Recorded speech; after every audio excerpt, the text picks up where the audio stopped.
Welcome, everyone, to the PFF Fantasy Podcast. I am your host, John Macri, fantasy analyst here at PFF, and I am joined by PFF's lead fantasy analyst, who definitely missed me since our last podcast on Wednesday. He is the one and only Nathan Jahnke. Nate, preseason's done. You got to feel pretty good for week one right now, right?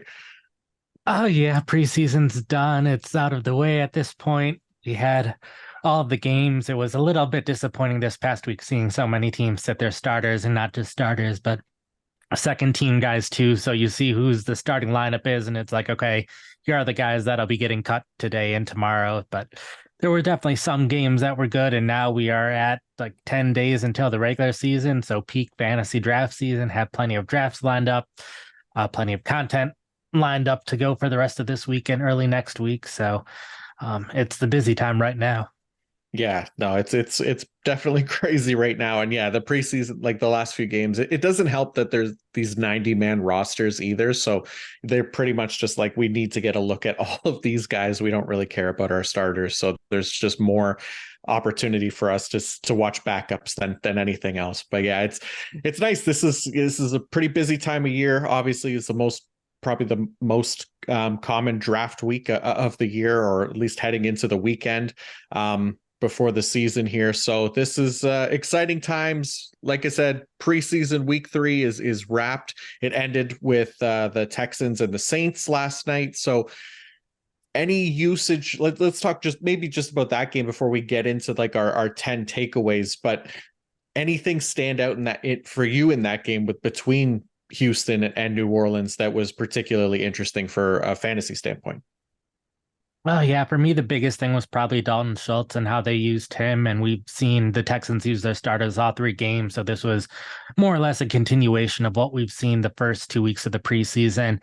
And that's Houston rotating their tight ends, using Schultz in 11 personnel, and then a little bit in 12 personnel, but not a lot in other personnel groupings. So probably won't be running as many routes as he was in Dallas. And then probably the biggest thing is once Houston got close to the red zone, once they were within 10 yards of scoring, they were using some 21 personnel and those kind of, or I guess 12 personnel package. They have some hybrid tight end fallback players, but just 2 tight ends that were on the field that were not Schultz. And they did the same thing last week where they had 4 plays within 10 yards of scoring, 2 plays with Schultz on the field, 2 plays with him off the field. And then this week, 2 weeks with him off the field. So his big thing in Dallas is he was consistent at scoring a lot of touchdowns. And that's really important for fantasy tight ends. And if Houston's not going to be using him when they're close to scoring touchdowns, that's a big problem, considering we were already worried about Houston and how much they were going to be scoring in general. So the lower route participation will hurt them a little bit, but I think those lack of red zone usage is going to hurt them even more. Mm-hmm. Yeah, the usage was already like kind of a concern in the prior preseason game with him, right? But now that we got like multiple games seemingly kind of confirming that potentially limited usage, I know I've moved him down in my rankings as well. I think I moved him from tier 4 to tier 5.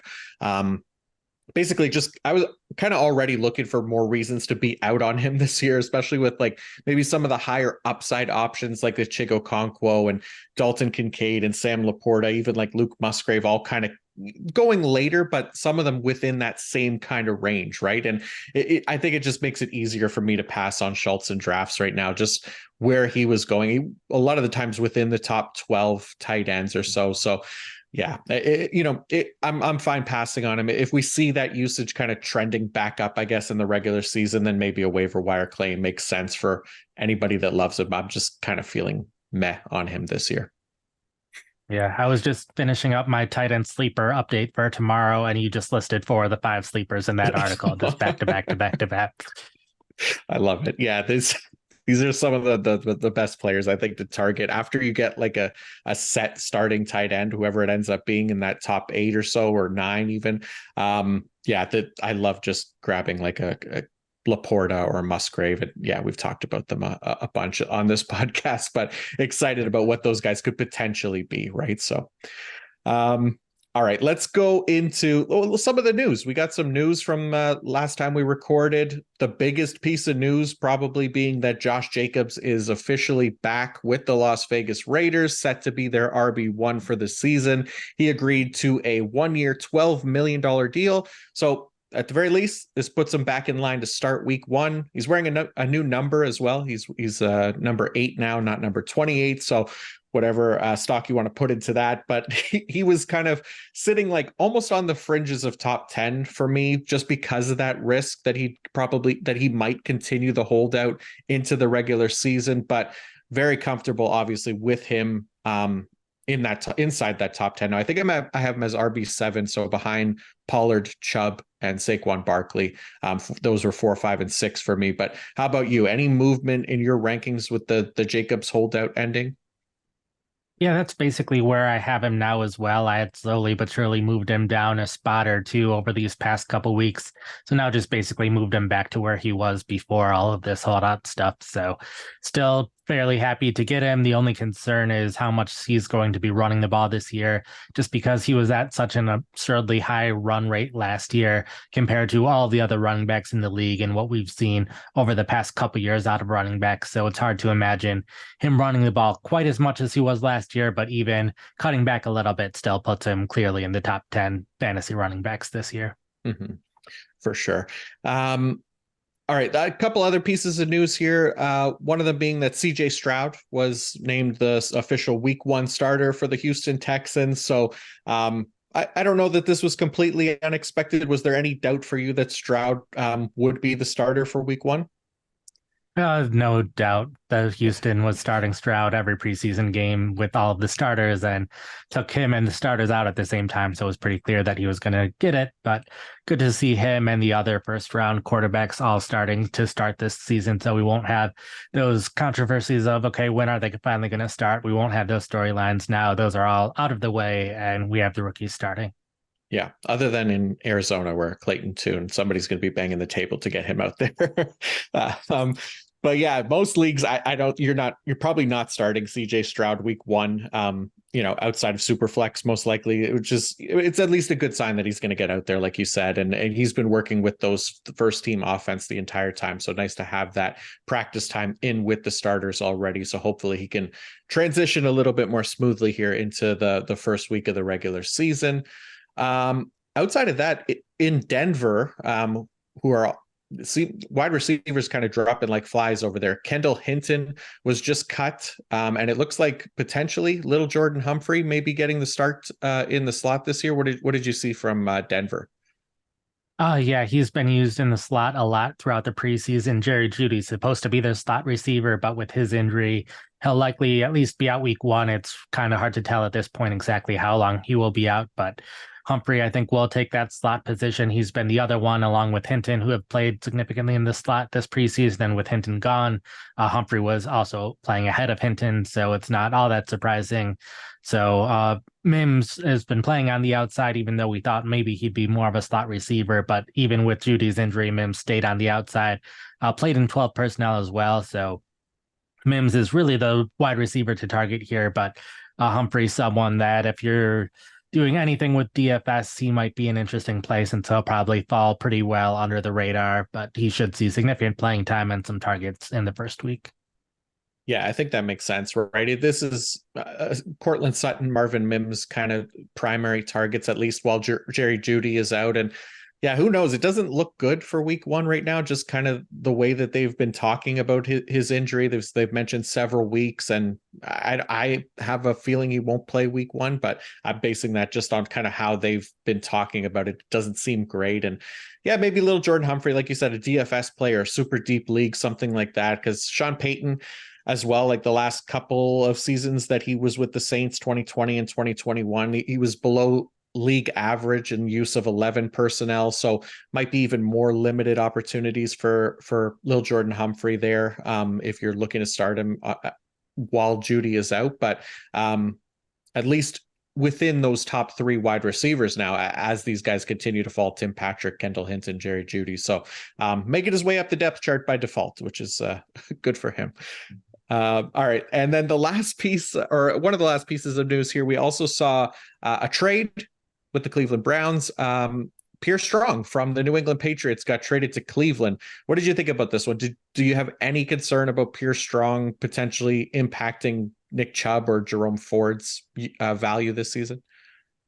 I was going to say it can't be the last piece of news because Dustin Hopkins Right. also got traded to the Browns right before this. So yeah, some kicker news to talk about too. But Strong with Cleveland, it was pretty clear that they were unhappy with their third running back situation in the preseason. Jordan Wilkins went from bottom of the depth chart to the third running back in this last preseason game, and then Wilkins was cut right after the game. So it was kind of clear that Cleveland had a rotation of guys and weren't happy with any of them. So it's not surprising that they targeted another running back.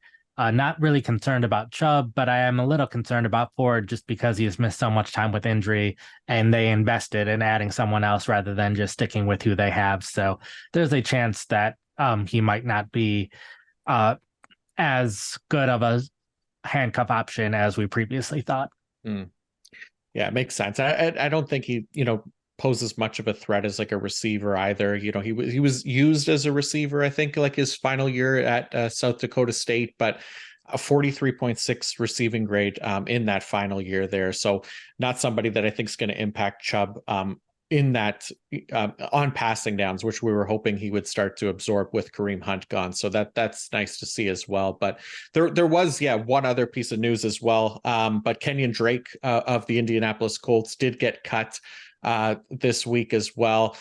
Kenyon Drake, he wasn't starting with the Colts, even with Jonathan Taylor out. So what did you make of the Colts backfield from this preseason?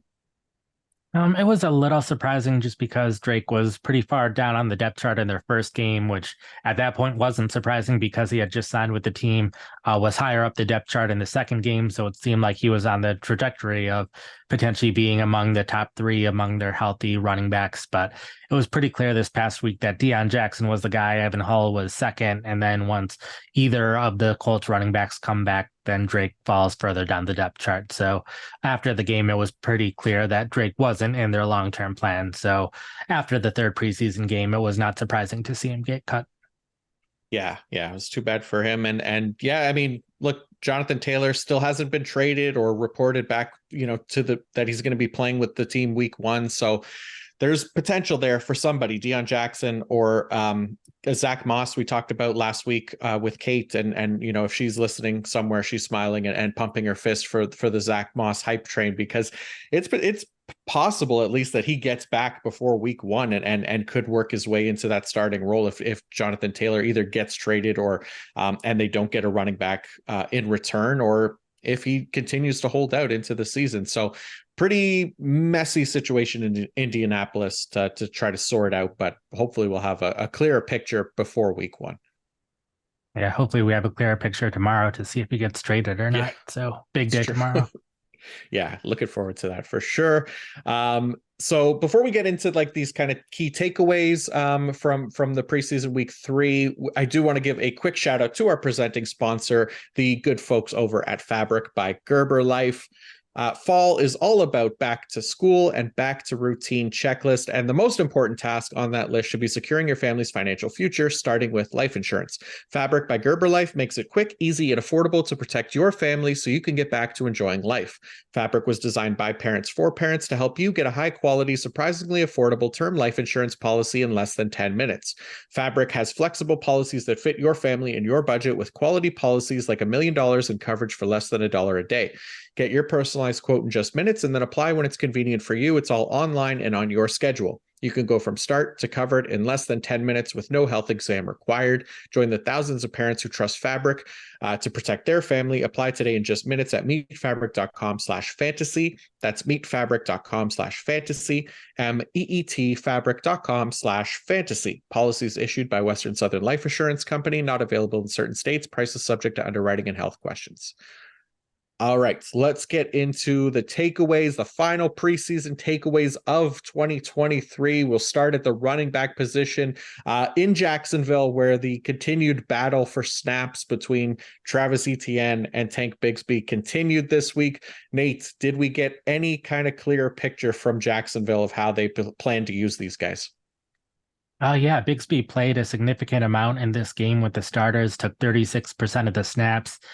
They played 2 long drives with the starters. ETN started both of them, played a couple snaps, and then Bigsby would take over for a couple snaps, and then ETN would come back in. A slight preference towards ETN and passing situations as well, which isn't all that surprising, but we saw Bigsby play significantly after the first week of the preseason where he only saw 1 snap with the starter. So this was a significant increase for him and a sign that this could be a bit more of a committee this year than it was for Jacksonville last year. And I know a lot of people are arguing about this on social media and view that ETN shouldn't be talked about negatively unless he loses the starting job. But this still is a pretty big negative for ETN because this means he's only playing 64% of the snaps if this kind of rate continues to start the season, where he was typically playing more than that when he was healthy last season. So this is a decrease in value for ETN. It brings the 2 running backs closer together, and we typically see running backs gain more playing time with the starters as the season progresses. So 36% might be more of a starting point for Bigsby rather than something that'll stay this way the entire year. We might get closer to 60-40, 55-45, and really it was ETN pretty well dominated pass routes, but in terms of rushing, it was close to even, and we could see close to even carries by these 2 early on in the season. So yeah, ETN's definitely the better fantasy back to have at this point, but ETN's getting drafted as a top 12 fantasy back, where ETN's getting drafted among the top 50 fantasy backs. So there's a huge difference in ADP right now, which probably should get closer together. So Bigsby is someone that I'm definitely targeting at as ADP, and ETN I'm avoiding at as ADP right now because of how close these 2 are together and how they were used in the preseason. Yeah, I'm with you. This is what we've kind of talked about all off season, pretty much, right? And they've just continued to kind of confirm this into the preseason.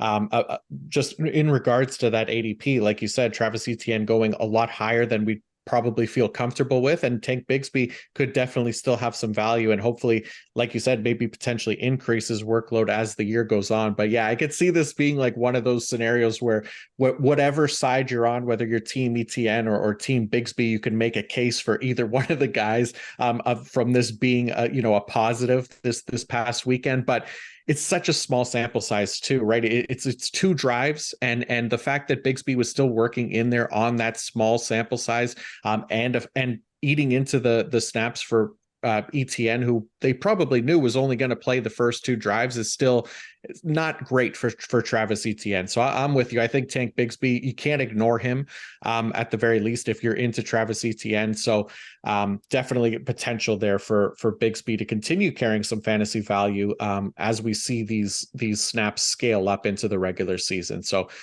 definitely good call out there on from that game. Staying with the running backs, we'll go to Chicago. We know Khalil Herbert pretty much has the RB1 role locked in, but we got to see all 3 of these guys this preseason. What was the usage like, at least from this past weekend with the Bears running backs?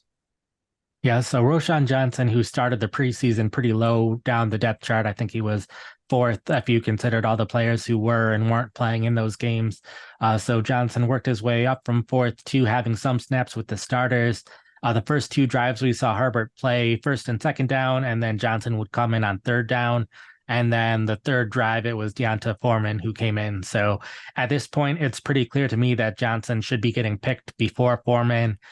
Just because Johnson has that upside to get more involved as the season progresses, just because he's a rookie and we don't know what he will do. And we consistently see rookies see more playing time as season progresses, particularly at running back. So the fact that Johnson could have the 3rd down role right now is pretty big for him. And he should get at least a little bit more work on early downs as the season progresses. This is also pretty big because it means any of the other running backs that we aren't talking about in Chicago might not make the roster, since the other running backs were more receiving backs. And if Johnson has emerged as a 3rd down receiving back, then they only need these running backs on the roster. They don't need anyone else part of the rotation. So in general, that's a little helpful to all the running backs, but it's also worth noting that this is just a couple drives that we saw out of them, a couple plays for them in general. So it could just be trying to get Johnson a little bit of work with the starters as well. Like you said, Herbert's still the clear guy to target in Chicago. But if he's not playing on third downs, then that's a little bit concerning. He should still get plenty of work in the run game, but limit his passing upside a little bit. Mm-hmm. Yeah, I thought this was really interesting. Like if Roschon Johnson does get that kind of third down back role, he's not a guy that had like a elite receiving profile coming out of Texas by any means, but we know that he's been efficient with his opportunities, going back to college, even on a limited sample size. So I think there could be maybe looking at ways to get him on the field more often. And even with Khalil Herbert on the team and being the RB1, they may like the talent for Roschon Johnson enough to try to find scenarios to work him into the game. So just because he isn't, this elite receiving back or wasn't coming into the NFL doesn't mean he can't potentially get there. And not even to say that he has to be elite, but just to be better than what he was at it. And so I think that's really interesting that the usage shook out this way for this last preseason game. But like you said, maybe it's just part of the preseason plan and we'll see what happens in the regular season. But at least something encouraging there for Roschon Johnson, which was nice to see. Yeah, it's worth noting as well, if Johnson sees his role increase throughout the season, it could be Foreman that loses those snaps rather than Herbert losing the snaps. So it could become a two-man backfield rather than a three-man backfield, which is why Herbert moves down a little bit, but I'm not overly concerned because I would expect Foreman to be the one to lose snaps if Johnson sees an increase more than anything. Mm-hmm. Yeah, I think that makes sense for sure. All right, let's go to another running back situation in Buffalo. So we finally got to see Damien Harris on the field for the first time this preseason for the Bills. What did we see from the Buffalo backfield this week, and is it concerning for James Cook at all? We saw a little bit of concerning news for Cook with Harris back. What we basically saw was Cook take a lot of snaps to start the drives and then Harris come in to finish the drives, which we could see a lot this season as well, just since Buffalo should have plenty of long drives that end up in touchdowns. So it kind of makes sense to have Cook to be the player on the field for most of the drive and then Harris come in and potentially be the one to score the touchdowns, which he did in this game. So I think this looks pretty similar to what I would expect in the regular season of Cook's going to see the vast majority of the carries, vast majority of receiving work, but he could lose out at the touchdowns, which it makes sense for both Harris and the other running backs on Latavius Murray. I was escaping me for a second, but Latavius Murray, who didn't play in this game, both Murray and Harris probably make more sense to use at the goal line than Cook. So I think it'll be a case where we see plenty of volume out of him. He can probably be a fantasy starter, but it'll probably be hard for him to reach top 10 running back potential without getting that goal line work. Right. Yeah, still expected bigger workload, obviously, for James Cook this season, which will be nice. But yeah, this does make sense. Damien Harris is slightly bigger back than Cook, but this is also a guy that had 15 touchdowns in 2021 with the Patriots, where he was third among all running backs in the amount of goal to go carries that season as well. So it's not an unfamiliar role for him, but like you said, certainly caps that touchdown potential for Cook and could hurt his chances of, like you said, getting into that top 10 range as well. So let's look at one more running back situation, and this is the Kansas City Chiefs, where we also got to see for the first time this preseason one of their running backs, and that is Isaiah Pacheco. Isaiah Pacheco is the first Kansas City Chiefs running back being drafted right now for the most part. What did we see from him, and should we still be drafting him as the first guy? Sure. So Kansas City only used their starting running backs for 6 plays. Clyde Edwards-Helaire took the first 2 plays. Jerick McKinnon came in on third down, had a big catch. Isaiah Pacheco came in for 2 plays. McKinnon came in for another third down. And then that was it for those 3 running backs for the rest of the game. So pretty clear that those 3 remain at the top of the depth chart. I'm not all that concerned about Pacheco being the second running back on early downs rather than the first one, just because he's been out with injury for so long. So it's not surprising that Edwards-Helaire is the starter at the moment. It also wouldn't be all that surprising if Edwards-Helaire was the starter in week 1, just because the game's only in a little more than a week away. So it's possible that Pacheco's not quite at 100%, just at a point where he's ready to play. So expect Pacheco to take over as a starter at some point in the season, early in the season. But I probably don't want him in my starting lineup week one, just because we could see a bit more rotation in week one than we would usually see. Yeah, I think that's the way to look at it, because yeah, I mean, he could still very well emerge as that RB1 for the Chiefs pretty early as week two, maybe. But like you said, I'm out on week one as well. And there's other running backs too that I kind of find interesting in that range where he's going near the end of the sixth, early seventh round in most redraft leagues. Guys like Javonte Williams and DeAndre Swift, and even James Cook, who we talked about as well, I think have maybe higher upside than Pacheco as well. So it just potentially adds to some of the risk there. And maybe it's the shoulder injury, like you said, but I think there are, like you said, Jerick McKinnon getting the passing down work could be a huge hit to Pacheco's value as well. So I'm cautious of Pacheco. He's not been somebody that I've been targeting that often this season. Yeah, I would say outside of the injury, like you said, some of those guys you mentioned have higher upside. I think Pacheco's relatively safe for the running backs picked in that range, just because we knew he wasn't going to get the receiving work. We knew Jerick McKinnon was going to be the receiver, so that wasn't a surprise. We're getting Pacheco because he's going to get double-digit carries each week and perform well in Kansas City's offense when the defenses are always preparing for a pass, and they will be ahead late in plenty of games. So that means more rushing in the second half of games. So we know pretty much what he's going to do. He's going to get double-digit carries, see a lot of yards, score some touchdowns in there. Not going to be a top 10 running back most likely, but can be in your starting lineup most weeks. So other guys do have more upside, but as long as Pacheco is healthy and 100% in a couple weeks, then I think you're fine having him in your starting lineup. So just depends what you're looking for in that second running back pick. If you want someone who's more boom or bust, or you want someone that you can just trust to put in your lineup. Yeah, for sure. All right, let's take a quick ad break again. And this is DraftKings. This season, DraftKings has launched the largest best ball tournament in DraftKings history. Right now, you can enter into DraftKings Best Ball Tournament for a shot at over $10 million in guaranteed cash prizes. Make your entry into the draft today. Sit back, relax, and enjoy the NFL season without having to worry about managing your roster, waiver wires, and more. To start playing Best Ball, download the DraftKings app using code PFF, enter DraftKings Best Ball Millionaire Contest, and snake draft your team for the season. Each week, you'll automatically rack up points from all your top scorers, no ads, drops, trades, or I should have played him instead. Teams with the most points by the end of the season will have a shot to take home the $1 million top prize. So what are you waiting for? Head to the DraftKings app and sign up with code PFF and start playing Best Ball today. Join the DraftKings $10 million Best Ball Tournament only on DraftKings with code PFF. Gambling problem? Call 1-800-GAMBLER. Age and eligibility restrictions apply. Void where prohibited. See DraftKings.com for details.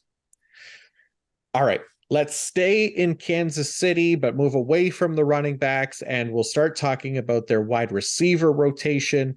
Nate, what did we see in preseason week 3, and is there a Kansas City wide receiver worth trusting to start in week 1? Sure. So we again saw just those 6 snaps out of the starters, but we did see some interesting stuff out of the Kansas City wide receivers and how they were used. The only one that I can be confident is going to be starting week 1 is Marquez Valdes-Scantling.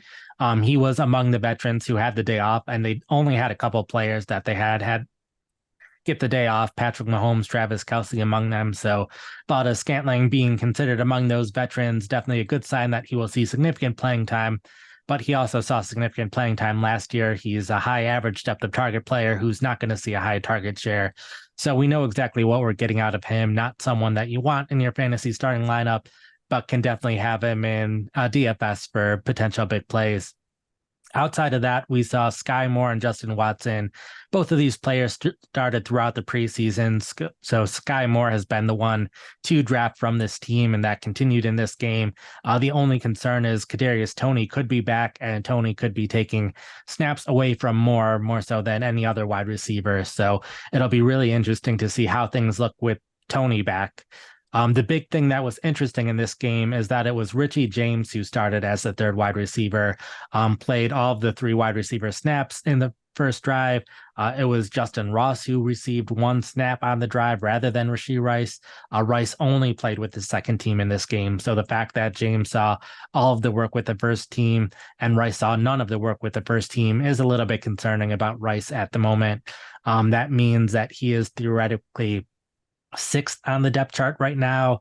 Rice and Ross played significantly with the backups throughout this game, where Moore, Watson, and James all had the day off after that first drive. So the fact that Rice is sixth on the depth chart once Tony is back is pretty concerning. We saw a similar thing with Sky Moore last year, that Moore was fifth on the depth chart at the end of the preseason, and he never really worked his way up higher than that throughout the season, just because different wide receivers have different roles in the offense. So there was nowhere for him to work his way up. So definitely probably not drafting Rice all that much at this point, drafting him really late if possible. But Richie James is probably someone I'd would consider before Rice, where I think Moore and Tony are still the only two that I'd really want to draft from this team still, though. Yeah, this whole wide receiver rotation is giving me a headache all off season, really, because I liked Rashee Rice. That was the one that I was targeting late. I just thought, he was a great fit for this offense, like just based on his skill set and what he could provide for the Chiefs. But yeah, this is concerning for sure, and it's to the point right now where it's like I don't know that I want a Chiefs wide receiver. I get that the offense, the passing offense specifically, is one that you might want to target and could hit big with the wide receivers, but it's so hard to trust any of these guys week to week, at least in redraft format where you have to choose to put one of them in your lineup. It could go either way any week. So it is good to see at least, some kind of pattern emerging here, at least with Richie James being ahead on the depth chart now.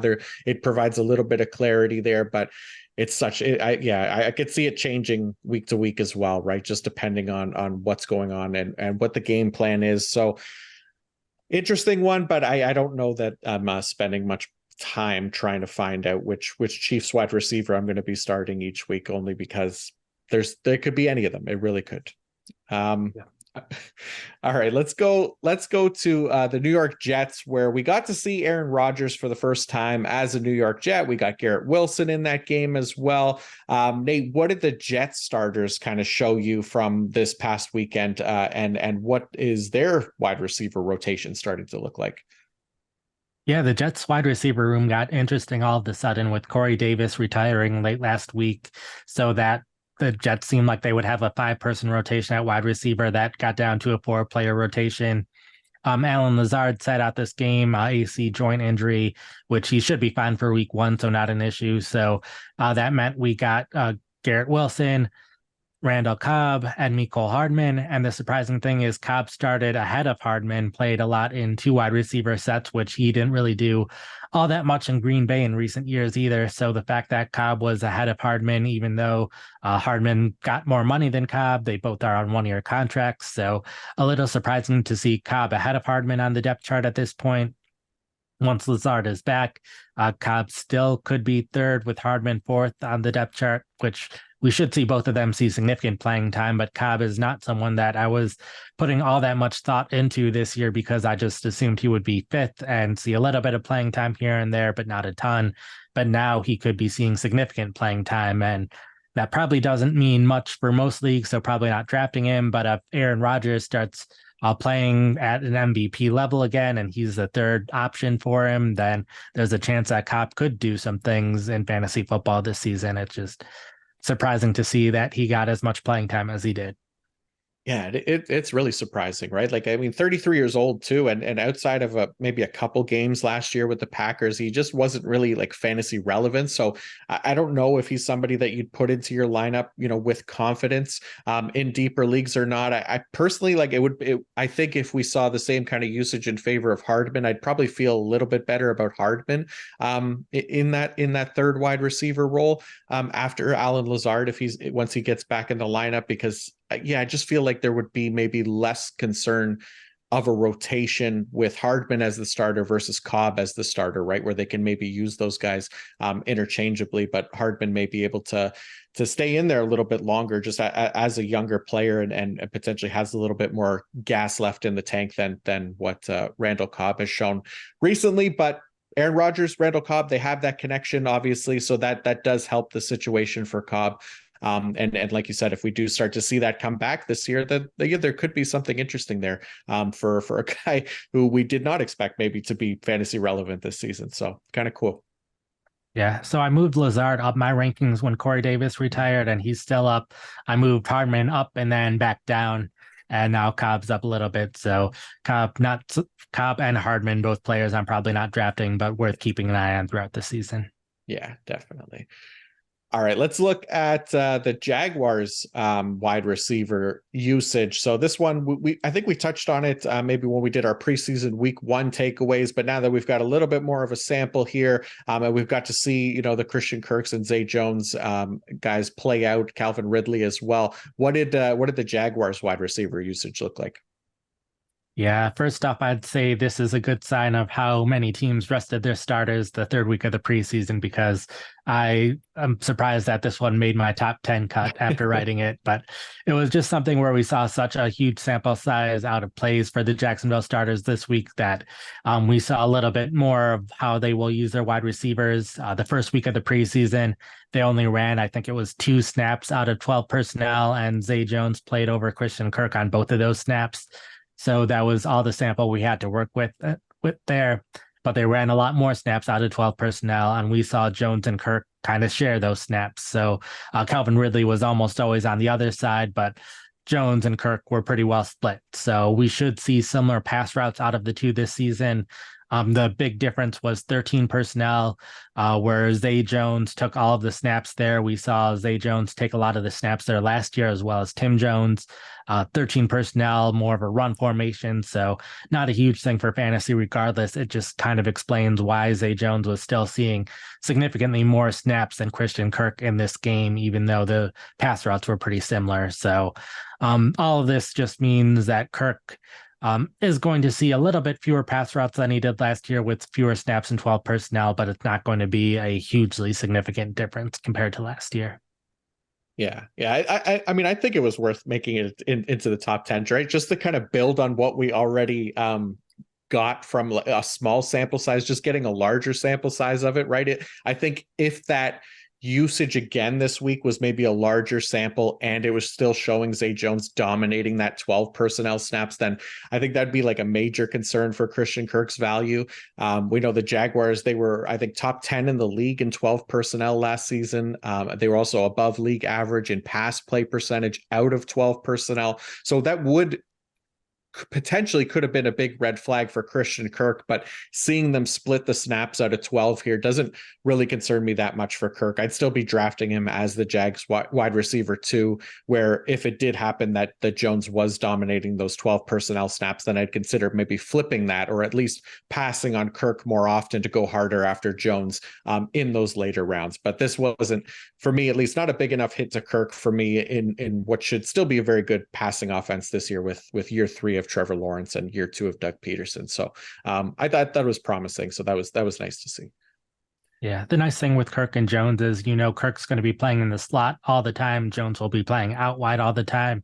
So throughout the season, you can play matchups a bit more with these wide receivers than a lot of other teams that move players around a lot more than Jacksonville will end up moving their players around. So the matchups will matter a little bit more for Jacksonville than other teams. So you can draft Kirk and Jones, maybe not to be your fantasy starters, but to potentially start them some weeks where they have a good matchup.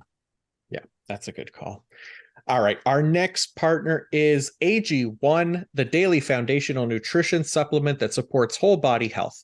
I have been drinking it every day, and I certainly need it because I'm not the most healthiest person possible as far as my diet goes. So quite frankly, I could definitely stand to be healthier in general. And AG1 is essentially exactly what I was looking for, as something quick and easy that I could build into my diet where I didn't have to worry about taking so many supplements and pills and all that fun stuff. I wanted a single solution that supports my entire body and covers my nutritional bases every day. Wanted better gut health, a boost in energy, immune system support, and wanted a supplement that actually tastes great. I throw my AG1 into a fruit smoothie every morning, start the day off with everything I need for my body, like I'm giving my body the nutrition it craves. So again, as someone who can't be alone and wanting to improve their health and has a difficult time doing so when it comes to overall diet, Adding AG1 to my day has been a game changer in that regard, as I get 75 high quality ingredients that give me key daily nutrients and support energy, focus, strength, and clarity. I just mix one small scoop with my smoothie, drink it first thing each morning, boom, done. It's as simple as that. Another added bonus is that it costs less than $3 a day, which is pretty good if you ask me. It's a really effective daily habit with high quality sourced ingredients. It's a win-win. So if a comprehensive solution is what you need from your supplement routine, then try AG1 and get a free 1-year supply of vitamin D and 5 free AG1 travel packs with your first purchase. Go to drinkag1.com/PFF. That's drinkag1.com/PFF. Okay, so that was wide receivers. Let's talk about the tight ends. And we finally got to see Dawson Knox and Dalton Kincaid together this week in Buffalo. Nate, what did the usage look like with the Bills tight ends? Sure. First off, the most positive thing out of this situation is we saw the Bills line up the tight ends everywhere. We saw Kincaid line up out wide with Knox in line. We saw him in the slot. We saw him as a traditional tight end with Knox lined up in the slot. Earlier in the preseason, we saw them both lined up in traditional tight end positions a bit more. So the fact that they're using Kincaid in so many different positions already is a good sign that that will continue on into the regular season. We did see them rotate in and out of the game a lot. In 11 personnel, they were pretty well split in how often it was Knox on the field, how often it was Kincaid on the field. The big difference is whenever Kincaid was the one on the field, they were passing the ball, where whenever it was Knox on the field, they were doing some combination of passing and running. So this resulted in Kincaid being on the field for 10 of the 15 pass routes when the two tight ends were rotating in and out. So 66%, which isn't a great amount for a tight end that you want to be a fantasy starter. The closest situation I could think of was Juwan Johnson, who with New Orleans, they like to rotate their tight ends in and out a lot. And then how Johnson was a fantasy starter last year was he scored a lot of touchdowns. He scored 7, which was tied for third or fourth most for tight end. So we could very well see a similar thing with Kincaid this year, where he's running 2/3 of the routes and then scoring a lot of touchdowns, since that's probably one of the areas where he's best suited to help the offense. And unlike the Saints, the Bills have one of the most high-powered offenses in the league, so they should be scoring more touchdowns than what the Saints were scoring last year. So I think definitely still some promise that he can be a top 10 fantasy tight end. I think he's going to need to start taking a higher percentage of the snaps and higher percentage of the routes in order to reach that top 5, which we're all hoping for. But even at this usage, he can be a fantasy starter tight end at times, so it could be better, but it could be worse at this point. Sure. Yeah. And again, it's the preseason, it's small sample size stuff, but I think, like you said, it's promising at least that as far as route participation goes, Kincaid did play more than Dawson Knox in that regard, 67 to 53%. So that was nice to see. And yeah, pretty much in line with his route participation, I think from last week as well. Kincaid, I think he was 67% even last week as well. So could be something similar, at least to start the year. But I think he has also a potential to grow his role as the weeks go on as well, and if he looks as good as what they think he could be. So I think there's still some silver linings to take out of that. Even though it's not ideal usage, there's still potential there for Kincaid to emerge as a fantasy relevant weekly starter at tight end. Yeah. Going back to the Jaguars wide receivers for a second, while I was like, do I have this in my top 10, even though it doesn't really affect the rankings? This was a case where I didn't really move Kincaid up or down my rankings, Knox as well. But it was just interesting to see on a larger sample that things were working out more or less how we were expecting them to work out at this point in the season. Yeah, good point. That's true too. All right. Yeah, let's keep talking about tight ends here, because in Carolina, we did get to see Hayden Hurst again for the third preseason game. He had some pretty promising usage through the first 2 games. What did it look like here in preseason week 3? Yeah, it was a little bit concerning in that they rotated him out a little more. Carolina's been nice in that they've played plenty of snaps with the starters throughout the preseason, so we've gotten a pretty decent sample size. Knox played in 16 of the 22 snaps that Bryce Young was in for, 12 of the 16 pass plays, so still pretty high, but it was more in line than what with what we saw in Cincinnati rather than the first 2 weeks where he was playing roughly 100% of the snaps and 100% of the pass routes. So a little bit of a step back there. And then also concerning is he's really hasn't been targeted much in the preseason. Saw one target for a 5-yard reception in the first week, and that's been his only target to this point. So the fact that Carolina has played so many plays makes it a little concerning that he hasn't been targeted very much. I know most of the time you can't make huge conclusions because you're talking about maybe a dozen or so plays. So just one more target here or there could have made the difference. But here, even if he had one or two more targets, he would still be at a pretty low percentage of targets per route run. So a little concerning for me that that Bryce Young is throwing so much to the wide receivers and not so much to Hurst. So he was one of my sleepers. At this point, I'm probably more avoiding him just because he's not getting the targets, even though he's getting a good amount of playing time. But if he's not getting thrown to, and if the offense isn't going to be that great to begin the season, it's hard to see him hit that upside, even though he should still be top 20 in fantasy points. But you really want someone who's top 10 in fantasy points, not top 20. Mm-hmm.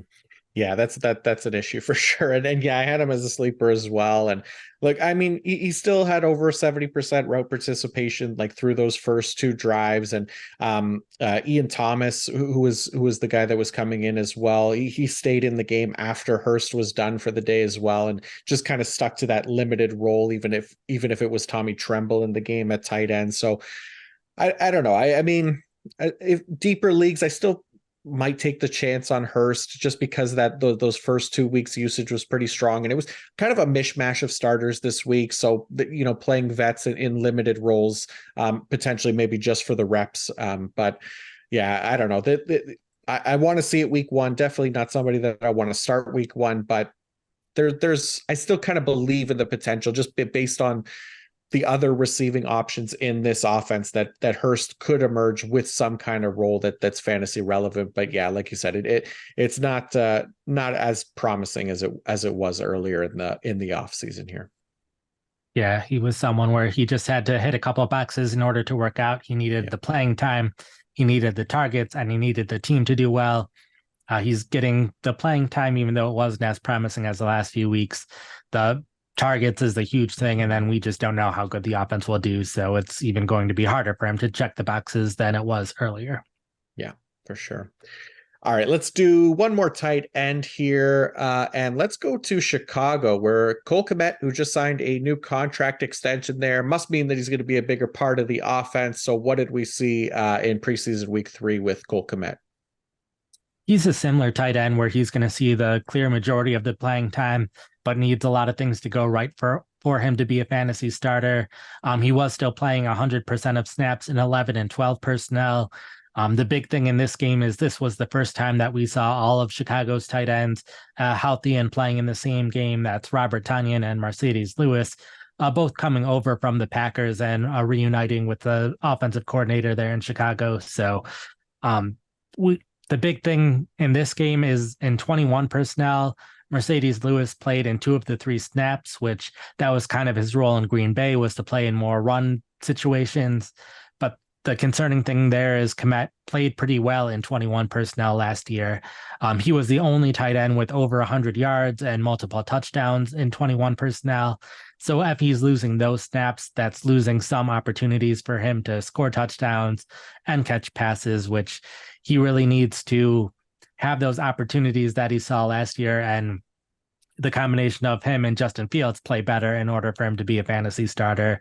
So now he both needs to be playing better with Fields, as well as overcoming potentially fewer routes run, even though it might not be a huge amount of routes run that he's losing.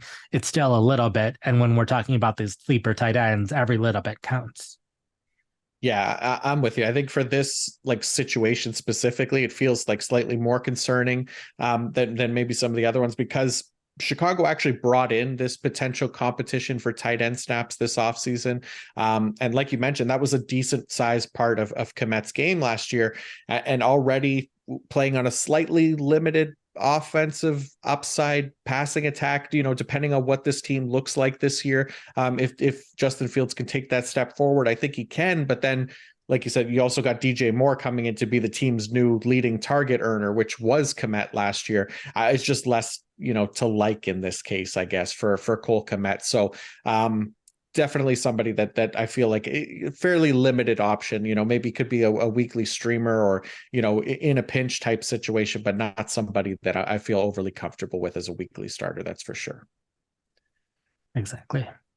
All right. That is going to wrap up our preseason takeaways, not just for today, but for 2023. As the preseason is done and we can now turn our attention to the regular season where fantasy points finally start to count. I hope you'll all join us for what should be a great year, getting you all the best information available to dominate your fantasy leagues. Nate, the fantasy portion ends here. The preseason has ended as well, but that's not all. Your 5-game losing streak in our head-to-head drafts also came to an end last week with you winning the Star Wars character draft. Your plan to tank for the number 1 pick in that one certainly paid off. So how are you feeling now about that losing streak ending? It's good to have that over with and to get to start anew, try to get a win streak going so I can try to catch back up in the total win totals with you. Nice. Yeah, it was a good one last week, and I just had a feeling like that first overall pick was going to make or break me. And yeah, you nailed the first pick. So credit to you for that one. And today, look, we've done the characters or the color characters draft before, so we're drafting the best red characters now. I think we did blue and green previously. Yep. So yeah, some decent options here. I have the first overall pick because I lost. So I don't know. I was a little bit undecided with my first overall pick, but I feel like I have to go Spider-Man here. Just as far as like the red suit goes, you picked your Spider-Man. I know he had the black suit for a short period of time, but traditional Spider-Man is that red suit that everybody recognizes. So for me, I think that's got to be my first overall pick, Spider-Man. If you wait another decade from now, it might be the black suit that's most well known with Miles Morales taking over as the more well-known Spider-Man, so it might not be as associated with red in the future. Wow.